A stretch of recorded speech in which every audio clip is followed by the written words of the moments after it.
Orang memahami Isra wal Mi'raj ini dengan akalnya saja, maka akhirnya dia menjadi tidak percaya. Dia meragukannya. Dia bertanya-tanya tentang kebenarannya. Dia menjadikan kejadian Isra Mi'raj hanya mimpi belaka. Dia mengatakan Isra Mi'raj hanya bualan dari orang-orang zaman dulu yang datang dari Arab sana.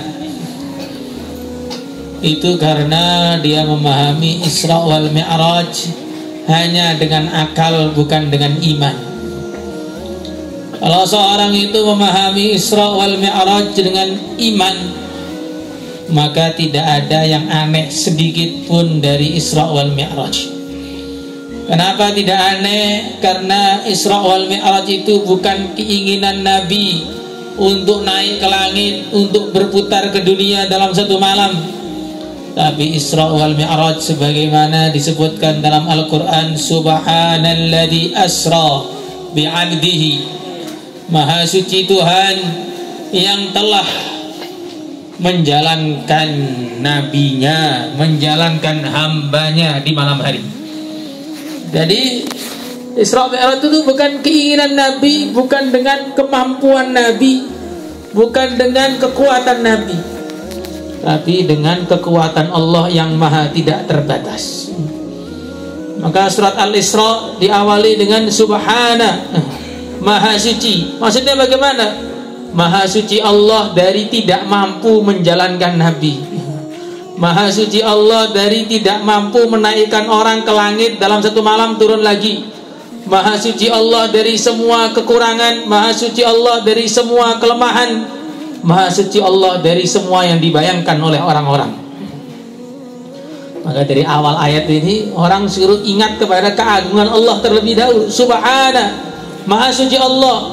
Jangan dibayangkan Isra Mi'raj itu adalah perjalanan Nabi. Isra Mi'raj itu yang ngatur adalah Allah. Allah maha kuasa atas segala sesuatu, menjalankan dunia dan segala isinya, mengatur semuanya saja Allah bisa, apalagi cuma menjalankan Nabi ke langit. Semua mudah bagi Allah.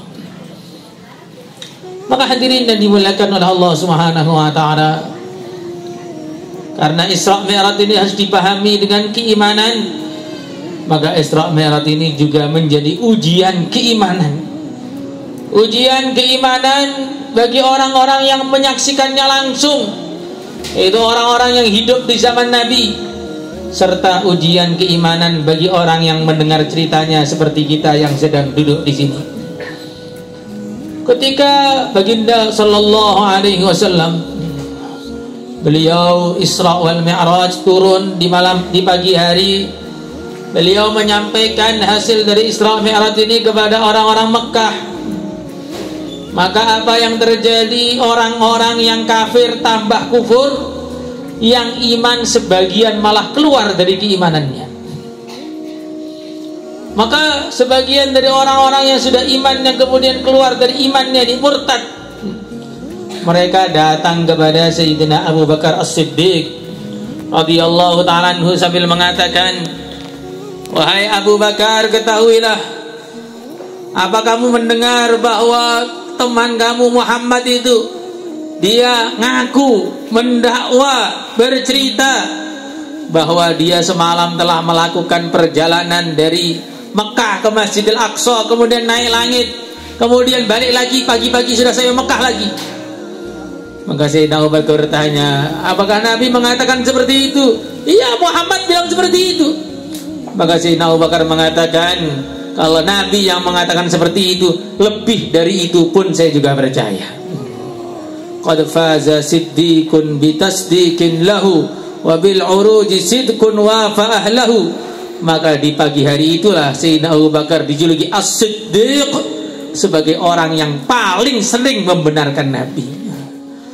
Makanya kalau berita itu sudah dari Nabi, harus lebih kita percaya, melebihi dengan apa yang kita lihat, kita dengar dengan mata dan telinga kita sendiri. Suatu ketika ada seorang ulama, beliau bercerita kepada murid-muridnya di pagi hari, wahai murid-muridku, tadi malam saya lihat surga dan neraka. Maka sebagian muridnya bertanya-tanya, wahai Tuhan, bagaimana engkau melihat surga ataupun melihat neraka sedangkan kau masih tinggal di dunia? Surga dan neraka hanya bisa dilihat oleh orang-orang yang sudah meninggal dunia. Maka ulama tadi mengatakan, tadi malam saya baca hadis tentang cerita surga, saya baca hadis tentang cerita neraka. Saya lebih percaya dengan apa yang dilihat Nabi daripada yang saya lihat sendiri. Kalau mata saya ini mungkin keliru, telinga saya mungkin salah dengar, tapi telinga Nabi, pendengaran Nabi, penglihatan Nabi sudah disucikan oleh Allah. Ma zaghal basaru wa ma tagha. Pandangan Nabi tidak mungkin keliru. Yang menyucikan pandangan Nabi bukan manusia, bukan pujian-pujian dari orang yang menjilat, bukan, tapi pencipta alam semesta mengatakan ma zaghal basaru wa ma tagha. Pandangan Nabi tidak mungkin keliru. Kalau kita ini melihat sering keliru. Hari ini apa yang kita lihat bagus, besok ternyata jelek. Hari ini yang kita lihat jelek, ternyata besoknya bagus. Hari ini yang kelihatannya begitu setia, ternyata di belakang mengkhianati kita semua. Manusia seperti itu, selalu keliru. Tapi pandangan Nabi tidak pernah keliru. Maka Isra wal Mi'raj ini adalah ujian keimanan bagi orang dahulu maupun kita-kita yang sekarang. Mungkin orang iman semuanya percaya, tapi kepercayaannya itu kadang-kadang berbeda-beda. Ada yang percaya 100%, ada yang percaya sambil dalam hatinya, masa iya begitu sih. Ini dalam hati-hati yang seperti ini, kalau masih ada sifat seperti ini, betul-betul berbahaya. Karena tertanam, terbesit di dalam hatinya sifat-sifat keraguan kepada Allah dan Rasulnya. Hadirin yang dimuliakan oleh Allah Subhanahu wa ta'ala, Isra wal Mi'raj hadiah yang begitu besar untuk yang mulia dan besar Muhammad sallallahu alaihi wasallam. Tapi sudah menjadi sunnatullah, semua perkara yang besar itu tidak diberikan gratis. Semua perkara yang besar itu diawali dengan pengorbanan yang besar. Sebelum Nabi ini Isra Mi'raj, beliau mendapatkan macam-macam ujian, macam-macam rintangan, macam-macam hadangan. Ketika beliau di Mekah sana dikucilkan oleh kaumnya sendiri, sehingga diboikot di dalam satu lembah namanya Syi'ib Abi Thalib. 3 tahun tidak boleh keluar dari situ. Bahan makanan tidak boleh masuk, sehingga mereka memakan sisa-sisa tulang belulang, makan rumput-rumput, makan dedaunan, karena tidak ada bahan makanan yang boleh masuk. Kalaupun ada bahan yang bisa masuk, pasokan makanan harus dimasukkan di malam hari. Itu pun dengan penuh kesulitan, karena dijaga ketat, semacam camp konsentrasi begitu kalau zaman sekarang.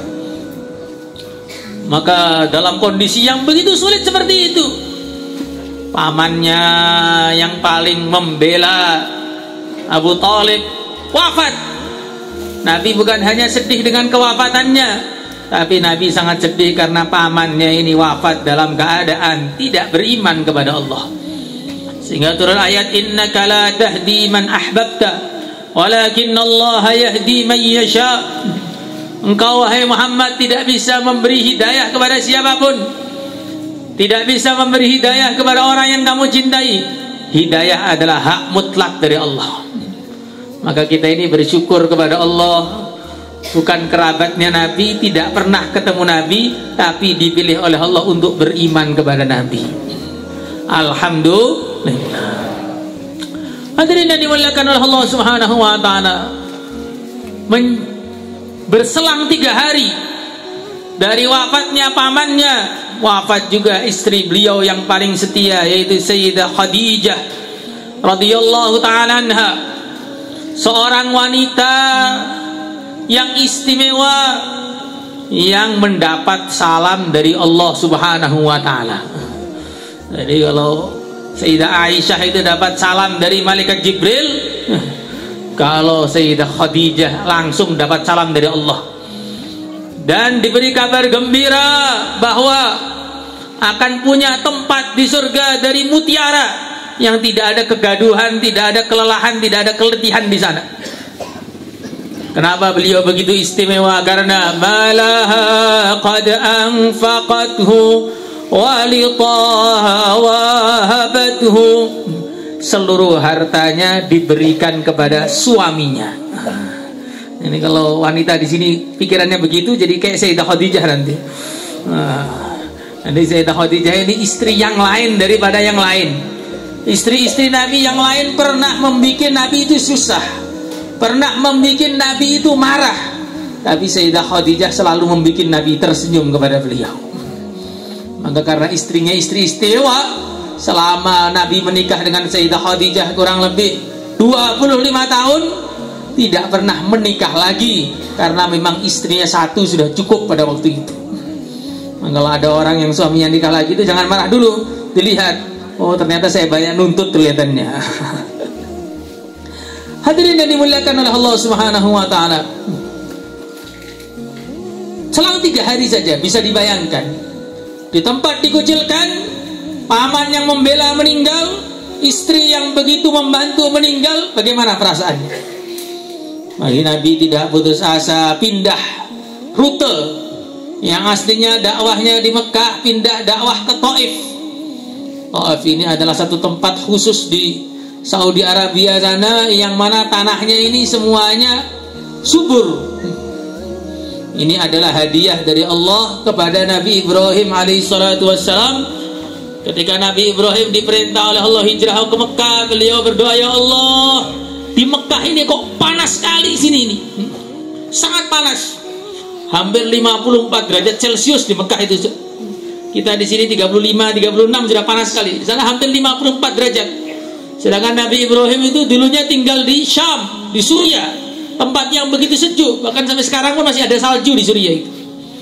Maka Nabi Ibrahim, ya Allah, saya minta biar daerah sini itu ada yang sejuk ya Allah. Maka apa yang dilakukan oleh Allah? Tanah di Taif itu yang gersang diangkat, dipindahkan ke Suriah sana, dan tanah di Suriah yang sejuk diangkat, dipindahkan ke Taif. Maka di Suriah sana ada satu petak tanah itu, yang lain sebelahnya hijau semua, di situ gersang sendiri. Nah, di Taif juga begitu, yang lain gersang, situ hijau sendiri. Maka ini sebenarnya tidak aneh, yang bikin hijau juga Allah, yang bikin gersang juga Allah. Allah pindahkan kemana saja juga terserah Allah sebenarnya. Kalau memahami dengan pandangan iman, kalau memahami dengan pandangan sains, mana bisa diangkat-angkat tanah. Makanya kita ini jadi orang beriman lebih maju daripada hanya sekedar belajar sains saja. Hadirin yang dimuliakan oleh Allah Subhanahu wa taala. Beliau berharap orang yang tinggal di tempat yang dingin, tinggal di tempat yang sejuk, biasanya wataknya lebih lembut, tapi ternyata orang Taif ini lebih kasar lagi, lebih barbar lagi, lebih tidak berakhlak lagi. Mereka bukan hanya mengusir Nabi, tapi memerintahkan anak-anak kecil suruh mengusir Nabi dan melempari Nabi dengan batu-batuan. Sehingga Nabi yang paling mulia, orang yang paling dicintai oleh Allah Subhanahu wa taala, kakinya berdarah-darah dalam mencari ridha Allah. Sekarang kita ini mungkin pernah berdarah juga, berdarah ketika nyangkul di sawah, berdarah karena masak di dapur, kayaknya berdarah fisabilillah belum pernah ini kayaknya. Hadirin yang dimuliakan oleh Allah Subhanahu wa taala, begitu sulit. Perjuangan itu begitu sulit dilakukan oleh baginda Nabi di sini. Ini menjadi pelajaran bagi kita semua. Bercapek-capek dalam ridha Allah, bersusah payah dalam meridhokan Allah, itu adalah amalan yang paling dicintai oleh Allah. Seandainya ada orang yang paling layak untuk masuk surga tanpa capek, untuk menjadi hamba yang paling dicintai Allah tanpa usaha, itu adalah baginda Muhammad sallallahu alaihi wasallam. Tapi Nabi yang paling mulia, yang paling istimewa, yang teristimewa di kalangan orang-orang yang istimewa, itu saja masih harus capek-capek dalam mendapatkan ridha Allah. Apalagi cuma kita rakyat biasa seperti kita ini. Hadirin yang dimuliakan oleh Allah Subhanahu wa taala. Maka dalam keadaan begitu letih, begitu lelah, Nabi pun berdoa, Allahumma ilaika ashku du'fa quwwati wa qillata hilati wa hawani 'alan nas. Anta rabbul mustad'afin wa anta rabbi ila man takiluni ila ba'idin yatawahamuni am ila aduwin mallaktahu amri illam yakun bika alayya ghadab fala ubali. Ya Allah, saya mengadukan segala permasalahanku kepada Engkau. Jadi kalau merengek-rengek, mengadu, curhat kepada Allah, semakin kita curhat kepada Allah, semakin Allah cinta kepada kita. Tapi kalau kita ini curhat kepada makhluk, yang ada Allah benci kepada kita, makhluknya pun susah kita curhati terus. Allahu yaghdabu in taradta su'alahu wa bani adama yaghdabu hina yus'alu. Allah itu akan marah kepada hamba yang hamba itu tidak minta kepadanya. Tetapi manusia akan marah kalau kita sering meminta kepadanya. Walaupun itu adalah anak kita yang paling kita sayang, kalau minta lagi, maka kita akan marah. Sudah, dari kemarin minta terus. Tapi kalau Allah semakin hambanya banyak meminta, semakin hambanya berkeluh kesah kepadanya, semakin dia dicintai olehnya. Maka sampai dikatakan dalam hadis riwayat Tabarani, ketika ada hamba yang dicintai oleh Allah, dia berdoa, maka Allah akan berfirman kepada para malaikat, wahai malaikatku, jangan kamu kasih permintaan dia, karena saya senang dengar suaranya. Nanti kalau dikasih langsung gak doa lagi. Sebaliknya ada hamba yang tidak dicintai oleh Allah berdoa, maka Allah berfirman kepada malaikatnya, wahai malaikatku, segera berikan kepada dia permintaannya. Saya gak suka mendengar suara dia. Dah kasih aja biar cepat selesai, gak usah doa lagi. Jadi kadang-kadang kalau doa kita gak makbul tuh jangan putus asa dulu. Mungkin gak makbulnya karena saking senangnya Allah mendengar suara kita. Hadirin yang dimuliakan oleh Allah Subhanahu wa ta'ala, maka akhirnya langit pun goncang. Hamba yang paling dicintai Allah sedang tersakiti, hamba yang paling istimewa sedang terzalimi, hamba yang paling mulia sedang diusir dan dihinakan seorang diri. Maka para malaikat pun berdatangan, ingin menawarkan pertolongan. Malaikat gunung mengatakan, ya Rasulullah sallallahu alaihi wasallam, izinkan aku untuk mengambil gunung-gunung sekitar Taif ini, akan saya lemparkan ke Taif biar mati semua mereka. Maka Nabi mengatakan, jangan seperti itu. Saya berharap mereka walaupun tidak beriman, keturunan-keturunannya ada yang mau beriman. Jadi Nabi itu sudah diusir, akhlaknya masih bagus, masih berharap kebaikan-kebaikan dari orang yang mengusir. Kita ini kadang sudah disambut pun masih merasa kurang meriah sambutannya. Kita disambut sama tuan rumah, kasih makanan ini, makanan kok cuma begini saja, mana yang lain? Kalau Nabi tidak, Nabi sudah dilempari batu pun masih berharap kebaikan dari orang yang melempari batu itu. Maka beliau dalam pertempuran Uhud disebutkan ketika wajah beliau terluka berdarah-darah, apa yang beliau katakan? Allahumma ufir li qaumi fa innahum la ya'lamun. Ya Allah, ampunilah kaumku. Ya Allah, mereka tidak tahu kalau saya ini Nabi. Kalau mereka tahu saya Nabi, gak mungkin saya dibeginikan. Jadi Nabi itu sudah disakiti, tapi akhlaknya tambah baik saja. Kita ini sudah dibaiki, malah tambah buruk saja akhlaknya. Hadirin yang dimuliakan oleh Allah Subhanahu wa ta'ala, maka akhirnya beliau pulang dalam keadaan sedih, dalam keadaan susah. Tidurlah beliau di masjid, di Hijr Ismail. Nah, kalau di foto itu yang bagian ada lengkungan pagar setengah pinggang lah, kurang lebih setengah pinggangnya orang Arab, tapi bukan setengah pinggangnya kita. Kalau kita ya sudah seleher mungkin. Nah, ini Hijr Ismail. Hijr Ismail ini bagian dari Ka'bah. Jadi orang Quraisy dulu ketika mereka membangun Ka'bah, mereka mencari harta yang paling halal dan dananya gak cukup, maka akhirnya Ka'bahnya jadi segi empat. Jadi dulu zaman Nabi Ibrahim itu Ka'bahnya segi panjang, bukan segi empat. Akhirnya jadilah mereka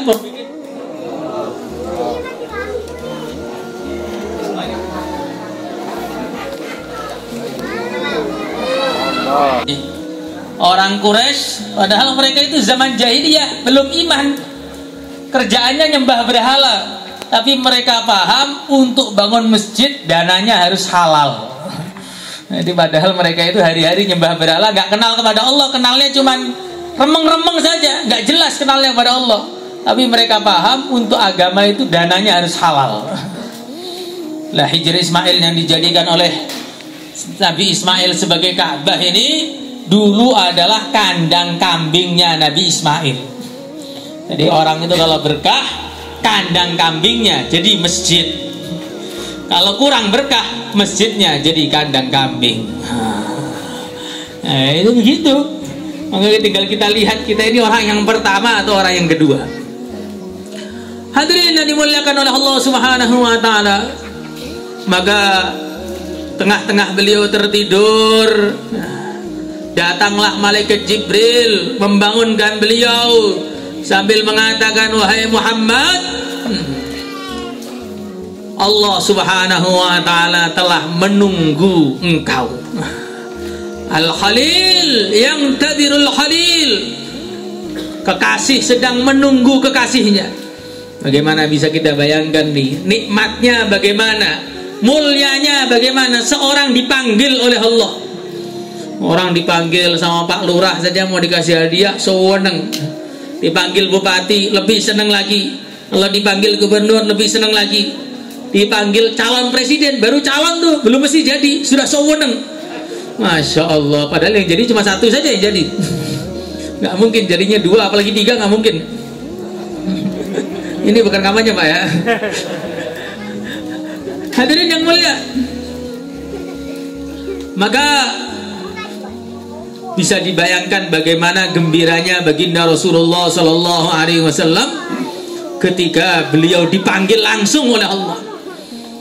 Maka Isra wal Mi'raj ini seakan-akan pemberitahuan kepada Nabi, wahai Muhammad, walaupun manusia penduduk dunia mereka membencimu, tapi ingatlah penduduk langit mereka semua mencintaimu.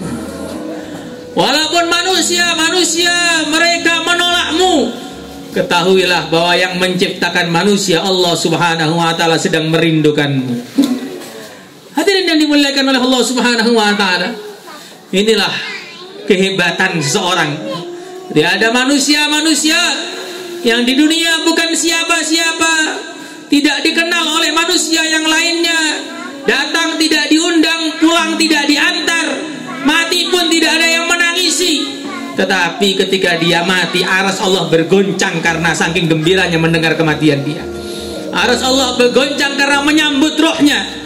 Dia di dunia bukan siapa-siapa, tapi di akhirat dia adalah pimpinan-pimpinan dari raja-raja surga.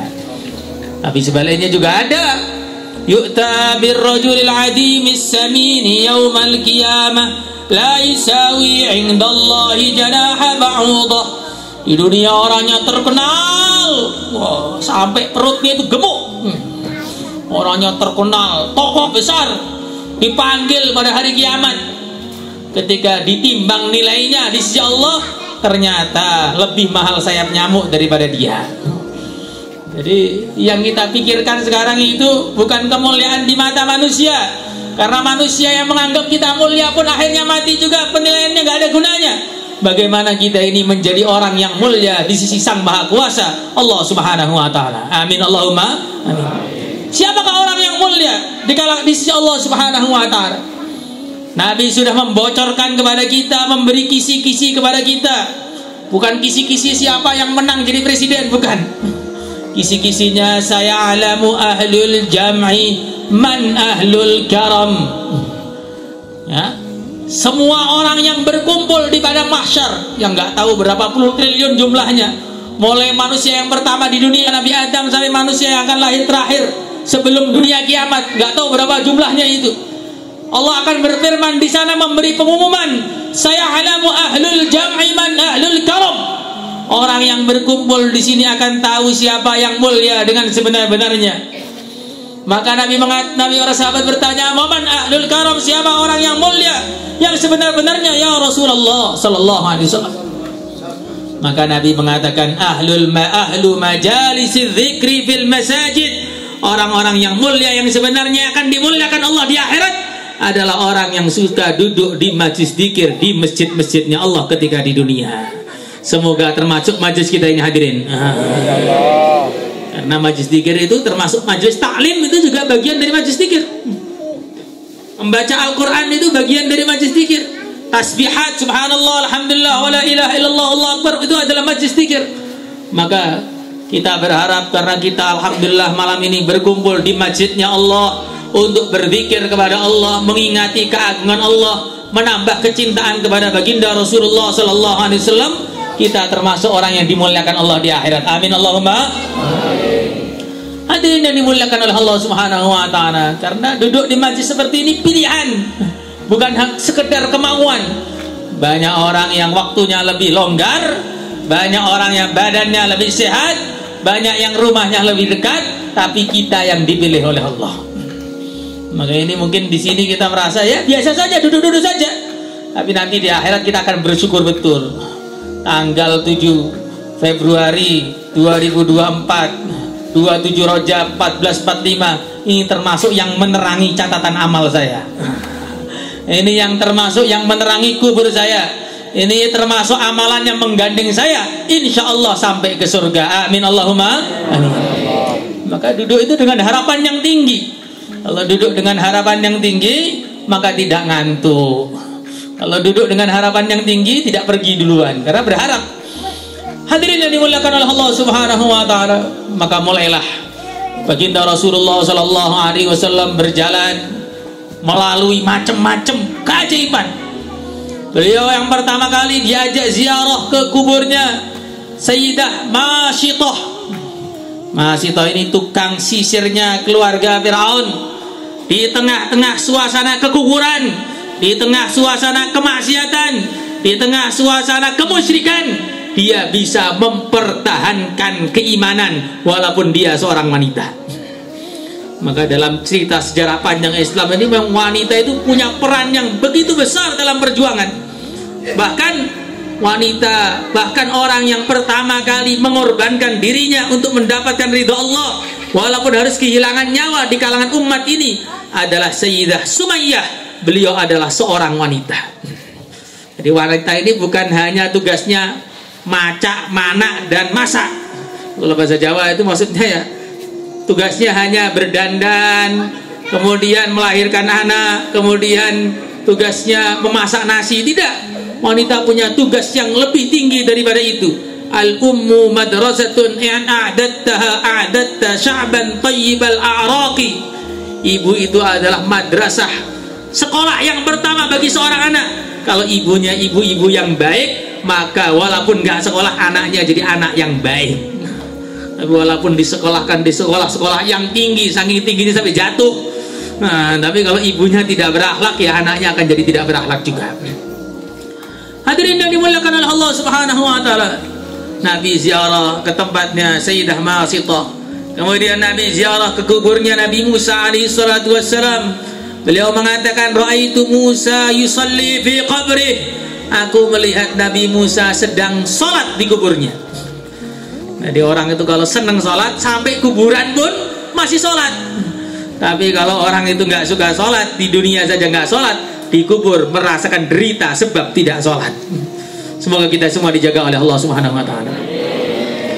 Hadirin yang dimuliakan oleh Allah Subhanahu wa taala, kemudian dia berkeliling ke tempat lahirnya Nabi Isa. Beliau keliling lagi ke tempat hijrahnya beliau. Menunjukkan apa? Menunjukkan datang ke tempat-tempat bersejarah yang pernah didatangi oleh orang-orang soleh. Kubur-kuburnya pejuang-pejuang Islam. Mendatangi kubur-kubur seperti itu bagian dari syariat Islam, bagian yang diajarkan langsung oleh Nabi. Zaman sekarang ini zaman orang yang keminter, merasa paling minter, ziarah kubur syirik, dan sebagainya. Padahal ziarah kubur itu diamalkan langsung oleh Nabi. Kalau ziarah kubur syirik, Nabi syirik. Kalau Nabi syirik, siapa yang beriman di dunia ini? Hadirin yang dimuliakan oleh Allah Subhanahu wa taala. Kemudian beliau naik lagi, naik langit pertama, langit kedua, langit ketiga. Naik pertama ketemu dengan Nabi Adam, langit kedua bertemu dengan Nabi Isa, langit ketiga bertemu dengan Nabi Yahya, langit keempat bertemu dengan Nabi Idris, langit kelima bertemu dengan Nabi Harun, langit keenam bertemu Nabi Musa, langit ketujuh bertemu dengan Nabi Ibrahim, atau dibalik antara Nabi Musa dan Nabi Ibrahim. Maka para ulama mengatakan, kenapa Nabi kita bertemu Nabi Adam, Karena Nabi Adam adalah manusia yang pertama di dunia ini. Jadi manusia yang pertama ini bukan kera seperti yang dibilang dalam teori evolusi itu. Maka kalau ada yang masih percaya bahwa dia keturunan kera, silahkan pindah ke samping kanan. Hadirin yang muliakan Allah Subhanahu wa taala. Kemudian beliau juga bertemu Nabi Yusuf alaihi salatu wasallam. Karena apa? Karena nanti umatnya ketika di surga wajahnya akan tampan seperti Nabi Yusuf. Jadi umat Nabi itu ketika di surga wajahnya akan seperti Nabi Yusuf semua, maka dibikin begitu tampan. Kenapa beliau ketemu Nabi Isa? Sebagian ulama mengatakan karena nanti Nabi Isa adalah yang mengawal umatnya di akhir zaman. Jadi umat ini umat yang luar biasa. Di awalnya dipimpin ulul azmi yaitu baginda Muhammad sallallahu alaihi wasallam, di akhirnya dipimpin ulul azmi juga yaitu Nabi Isa alaihi salatu wassalam. Maka kejayaan Islam itu tidak mungkin punah. Program-program kebaikan itu tidak mungkin habis, karena nanti masih akan ada peningkatan kebaikan Islam. Islam yang kelihatannya sekarang diinjak-injak, kelihatannya sekarang dihinakan, kelihatannya sekarang dipermalukan. Bahkan banyak orang Islam pun malu ngaku sebagai orang Islam. Tapi ingatlah, nanti di akhir zaman akan datang suatu masa yang tidak berKTP Islam langsung tidak boleh hidup di dunia. Di zamannya Nabi Isa itu di dunia agama cuma satu, Islam saja. Yang tidak Islam dilarang tinggal di dunia. Karena Nabi Isa itu punya mukjizat pada waktu itu, yaitu siapa saja orang yang kafir yang mencium bau nafas beliau langsung mati seketika, dan pandangan nafas beliau jauhnya sejauh mata beliau mandang. Jadi nggak ada orang kafir hidup waktu itu, nggak ada. Maka kemuliaan Islam ini akan masih terus berjalan. Di akhir zaman dikatakan akan datang 70.000 orang dari Bani Ishaq. Bani Ishaq itu keturunan dari Ais bin Ishaq, saudaranya Nabi Yakub. Itu yang sekarang dianggap oleh banyak ulama itu orang-orang Eropa sana. Mu'allaf ini. Akan datang 70.000 orang dari Bani Ishaq. Mereka datang ke satu negara yang sebagian di lautan, sebagian di daratan. Mereka mengatakan la ilaha illallah, Allahu akbar. Runtuhlah negara itu separuh yang laut. La ilaha illallah, Allahu akbar. Runtuhlah negara itu separuh yang di darat. Jadi Islam itu masih akan menang. Walaupun kelihatannya sekarang begini nih, sekarang kelihatan kayak nggak menang, suatu saat pasti akan menang. Kalaupun kita nggak melihat, kita yakin karena Nabi sudah mengabarkan itu kepada kita semua. Maka kita jangan pernah menyerah dalam perjuangan Islam. Kalaupun kita nggak menemui masa jayanya, minimal kita mengkader orang-orang yang meneruskan keislaman kita, sehingga walaupun itu bukan masa kita, kita tetap mendapat pahala ketika kita di kubur kita. Amin Allahumma. Hadirin yang dimuliakan oleh Allah Subhanahu wa taala. Beliau juga bertemu dengan Nabi Musa alaihi salatu wassalam. Kenapa beliau bertemu dengan Nabi Musa? Sebagian ulama mengatakan karena di antara umat beliau akan ada orang yang seperti umatnya Nabi Musa, yaitu kelihatannya beriman tapi nakal. Kelihatannya beriman tapi diatur susah. Jadi Bani Israel itu dikatakan kalau suruh tidur melek, kalau suruh melek tidur, suruh duduk berdiri, suruh berdiri duduk. Jadi susah diatur. Maka di antara umat Muhammad itu ada juga yang begitu. Suruh ke masjid malah di rumah, suruh di rumah malah di masjid. Jadi muter-muter terus. Kemudian yang terakhir beliau ketemu dengan Nabi Ibrahim alaihissalatu wassalam. Di antara hikmahnya, karena Nabi Ibrahim itu adalah Abul Anbiya. Tidak ada seorang nabi pun yang lahir setelah Nabi Ibrahim kecuali dari keturunan Nabi Ibrahim alaihissalatu wassalam. Karena beliau Abul Anbiya, maka kita diperintahkan baca salawat kepada beliau setiap salat. Allahumma salli ala sayyidina Muhammad wa ala ali sayyidina Muhammad kama sallaita ala sayyidina Ibrahim wa ala ali sayyidina Ibrahim fil alamin innaka Hamidum Majid. Ini namanya salawat Ibrahimiyah. Dikatakan oleh para ulama, ini adalah salawat yang terbaik. Kenapa terbaik? Karena langsung dari Nabi, diriwayatkan dalam hadis sahih riwayat Bukhari. Hadirin yang dimuliakan oleh Allah Subhanahu wa taala. Kemudian beliau naik lagi sampai ke Sidratul Muntaha, tempat yang tidak pernah ada siapapun yang pernah ke situ. Nah, malaikat Jibril pun mengatakan kalau seandainya saya maju satu langkah saja, maka semua badanku akan terbakar. Itulah tempat yang paling mulia, yang hanya Nabi saja yang diizinkan ke sana. Kenapa Nabi naik ke atas sana? Bukan karena Allah di atas, tapi karena Nabi ini akan mendapatkan wahyu yang paling istimewa, wahyu salat. Tempat untuk memberikan sesuatu yang istimewa, tentu tempatnya harus istimewa. Gak mungkin orang itu nyerahkan mahar mas kawinnya diserahkan di pinggir jalan, nggak mungkin. Orang itu kalau mau nyerahkan pinggir jalan paling COD-an apa isinya, paling cincin satu atau mungkin apalah ya, macam-macam yang remeh-remeh itu. Tapi kalau orang itu mau mendapatkan penghargaan negara, tentu tinggalnya di istana negara sana pemberiannya. Begitu juga Nabi akan mendapatkan penghargaan sebagai Sayyidul Anbiya, mendapatkan penghargaan wahyu salat, maka harus di tempat yang paling mulia, yaitu tempat yang tidak ada makhluk di situ, bukan karena Allah di situ. Maka siapa yang memahami Allah itu bertempat, betul-betul imannya sangat keliru. Karena Allah wala makan, Allah ada sebelum ada tempat, dan Allah Subhanahu wa taala sebagaimana sebelum ada tempat tidak bertempat, setelah ada tempat Allah pun tidak bertempat. Hadirin yang dimuliakan oleh Allah Subhanahu wa taala, maka apa hikmah dari Isra wal Mi'raj ini? Hikmah Isra wal Mi'raj ini ada dua intinya. Yang pertama kali, bagaimana kita ini menjaga sholat. Sholat ini mahal betul, paling mahal di dunia ini adalah sholat. Cuman karena kita ini mungkin kurang merenung, akhirnya sholat itu jadi amalan yang kecil. Orang kalau sedekahan banyak yang semangat, orang kalau berangkat umroh, berangkat haji banyak yang semangat, bagus. Cuman sebenarnya amalan yang paling tertinggi itu adalah amalan sholat. Saking tingginya, untuk menerima wahyu sholat harus naik ke langit biru, tidak diwakilkan kepada siapapun. Maka bagaimana selagi masih hidup kita jaga sholat berjamaah kita 5 waktu di masjid-masjidnya Allah. Insyaallah semuanya hadirin. Hadirin, karena orang itu nilainya di sisi Allah tergantung pandangan dia kepada sholatnya. Man hanat alaihi shalah fahuwa indallahi ahwan. Siapa yang merasa sholat itu remeh, dia lebih remeh lagi di sisi Allah Subhanahu wa taala. Lebih remeh lagi. Orang itu walaupun sholat, tapi kalau merasa sholat itu biasa saja, maka dia juga biasa saja di sisi Allah. Sampai tingkatannya satu-satunya amal yang kalau ditinggalkan, banyak ulama yang mengatakan dia kafir, itu adalah sholat. Bainal muslim, bainal imani wal kufri tarkus sholat. Orang itu masih bisa dikatakan iman selagi menjaga sholat. Maka kita jaga sholat kita bersama-sama, insyaallah semuanya hadirin. Kemudian yang kedua, hadirin yang mulia, hikmah dari Isra wal Mi'raj yang paling penting di antaranya adalah bagaimana kita ini bukan hanya memikirkan dunia saja.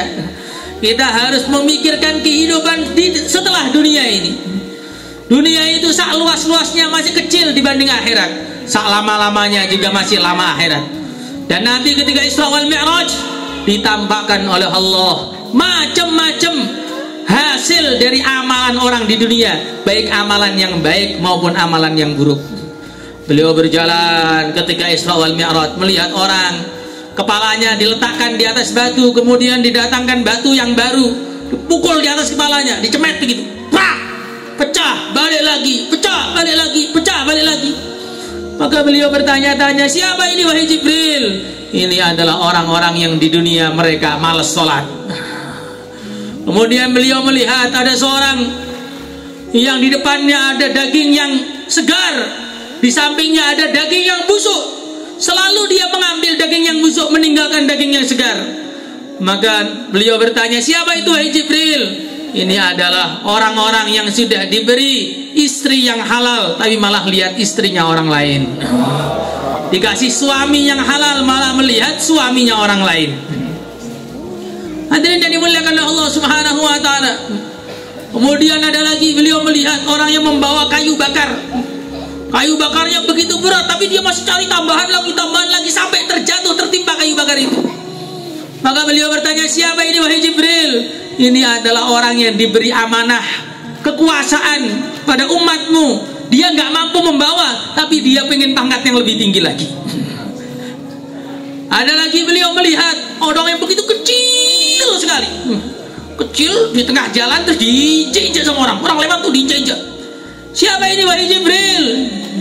Ini adalah orang yang dulu suka menginjak-injak bawahannya ketika di dunia. Jadi semua ada urusannya. Beliau juga melihat ada orang yang mulutnya dirobek-robek, Beliau bertanya, siapa ini? Ini adalah orang yang suka menyebarkan adu domba, menyebarkan fitnah, khutbaul fitnah. Ceramahnya, pidatonya, statementnya membuat umat gaduh, mereka dibalas disobek-sobek mulutnya di hari kiamat. Kemudian beliau melihat juga ada orang yang di sana itu sedang menanam, kemudian baru ditanam langsung panen, tanam langsung panen, tanam langsung panen, tanam langsung panen. Maka beliau bertanya, siapa ini tanam kok langsung panen, langsung tanam lagi, langsung panen lagi? Mereka adalah orang-orang yang berjuang fi sabilillah. Mereka kelihatannya berjuang sekali, tapi panennya sampai mati.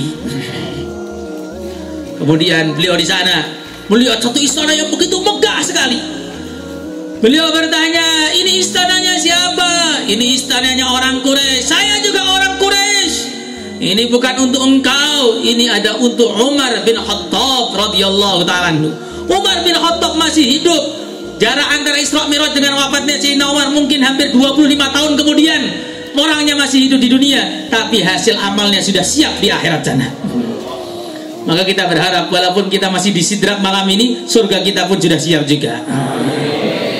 Karena dalam satu hadis dikatakan, ma min mu'minin wala min mu'minah illa lahu wakilun fil jannah in qara'al Qur'an bana al-qusur wa in sabbaha gharasa al-asjar wa in kaffa kaffa.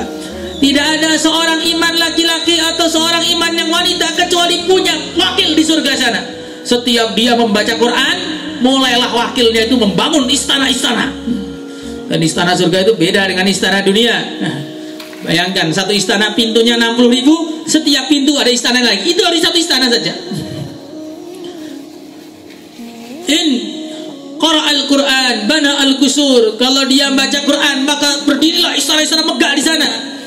Wa in sabbaha gharasa al-asjar. Kalau dia bertasbih subhanallah, alhamdulillah, wala ilaha illallah, Allahu akbar, maka mulailah wakilnya menanam pohon-pohon. Satu pohon begitu besar dikelilingi 100 tahun nggak selesai. Dan pohonnya bukan pohon seperti di dunia. Nabi mengatakan, kalau beliau jalan kaki ketemu dengan ranting pohon. Kalau kalian mencari ranting pohon begini di surga nggak akan dapat. Maka mereka bertanya, bukankah di surga ada emas? Bukankah di surga ada pohon? Betul, di surga ada pohon, tapi batangnya bukan dari kayu, batangnya semua dari emas. Batangnya dari emas, buahnya sesuai dengan apa yang diinginkan. Kalau pengen buah mendapat buah, pengen makanan dapat makanan, pengen minuman dapat minuman, pengen pakaian buah pun mengeluarkan pakaian, pengen istri buah pun mengeluarkan istri juga. Hadirin, hadirin yang dimuliakan, ini ada hadisnya semua, bukan karangan dari kita. Hadirin yang dimuliakan oleh Allah Subhanahu wa taala. Wa in kaffa kaffa. Kalau orangnya ketika di dunia baca Quran juga enggak, tasbihat juga enggak, malah gunjing orang, maka wakilnya di surga sana jadi nganggur, enggak punya bahan. Nanti Nabi SAW pernah melihat ada sedang dibangun istana begitu besar, tiba-tiba yang membangun itu berhenti semua. Wahai malaikat-malaikat, kenapa kalian berhenti membangun? Ya Rasulullah, bahannya habis. Yang punya istana ini ketika di dunia nggak ngirim bahan. Apa bahannya? Zikrullah. Jadi siapa yang berzikir berarti ngirim bahan bangunan untuk istananya di surga. Siapa yang diem saja berarti membuat wakil-wakilnya di surga jadi pengangguran sukses. Hadirin yang dimuliakan oleh Allah Subhanahu wa taala, maka itulah hikmah Isra wal Mi'raj.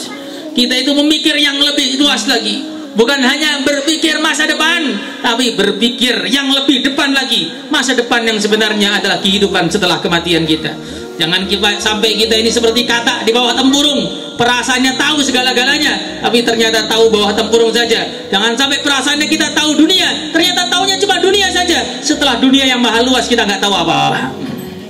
Maka hadirin yang dimuliakan Allah Subhanahu wa taala, semoga berkat majlis Isra Mi'raj ini iman kita tambah meningkat, keyakinan kita tambah kuat, rezeki kita dimudahkan oleh Allah, urusan-urusannya diselesaikan oleh Allah, hajat-hajatnya ditunaikan oleh Allah, dan semua cita-cita yang baik dikabulkan oleh Allah Subhanahu wa taala. Jadi kita semua menjadi hamba-hamba yang meridhakannya dan menggembirakan Rasulnya. Amin Allahumma amin.